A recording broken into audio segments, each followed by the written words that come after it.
Sri Sharda Devi and her Divine Play, Chapter 13, page 202. The Ramakrishna Math had been inaugurated in 1886 at Baranagar. In 1892, it was moved to Alam Bazar. But when Swamiji returned from the west, he was desperately trying to build a permanent monastery on the bank of the Ganges. Finally, on 3rd February 1898, he succeeded in acquiring the present site of Belur Math, the permanent headquarters of the Ramakrishna Mission. The Math was then moved temporarily on 13 February 1898 to Neelambar Babu's garden house in Belur, as it was very close to the property that had just been purchased. Holy Mother had previously stayed at this garden house. When the site was purchased, Holy Mother remarked, "I always saw the master living in a cottage on the bank of the Ganges, where the Math now stands, surrounded by a banana grove. When the new land was purchased, Naren took me there one day. He showed me around and said, 'Mother, now you can move freely in your own place.' It is said that the site of the Belur Math had earlier been the timber yard of Captain Vishwanath Upadhyay of Nepal, and that Ramakrishna had once visited him there. In April 1898, construction began on the monastery building. At the end of April, Holy Mother came from Calcutta by boat to visit the site with Golapma, Swami Yogananda and Brahmachari Krishnalal. As soon as she landed at the ghat of Neelambar Babu's house, the monks received her, blowing conches. They washed her feet, fanned her, and took her to the shrine. Holy Mother worshipped the Master that day and had prasad there. In the afternoon, at Swami Brahmananda's request, Holy Mother and her party went to the construction site. Sister Nivedita, Sarah Bull and Josephine MacLeod were then staying in an old house on the property.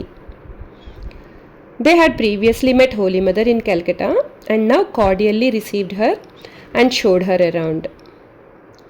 Holy Mother was happy to see how the work was proceeding. She remarked, "At long last, the boys have a place to lay their heads.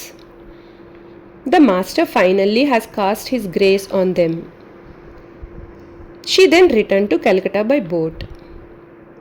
In March 1898, there was an outbreak of plague in Calcutta. Swami Vivekananda immediately wanted to make plans for relief work, but there was no money.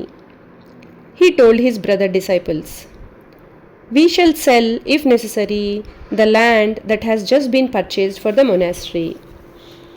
We are sannyasins. We must be ready to sleep under the trees and live on alms as we did before. Must we care for the monastery and possessions when by disposing of them we could relieve thousands of helpless people suffering before our own eyes?" Swamiji had such a strong personality that it was not easy to dissuade him. Moreover, his brother disciples were very obedient.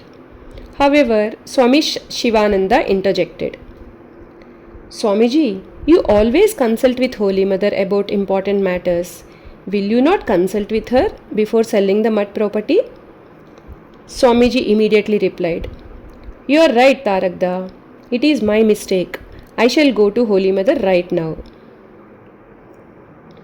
Swamiji went to Holy Mother in Calcutta, accompanied by Brahmananda, Shivananda and Sharadananda. After bowing down, Swamiji said, "Mother, there is no money to serve the plague-stricken people. I am considering selling the Math property and using that money for relief work. We are monks. We can live under the trees. We need your permission." Holy Mother had always supported Swamiji's projects, but she did not agree with him on this matter.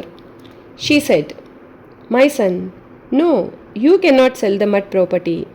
This is not your mutt. It belongs to the master. You are my heroic sons. You can spend your lives under the trees. But those of my children who will come in the future will not be able to live under the trees. This is for them.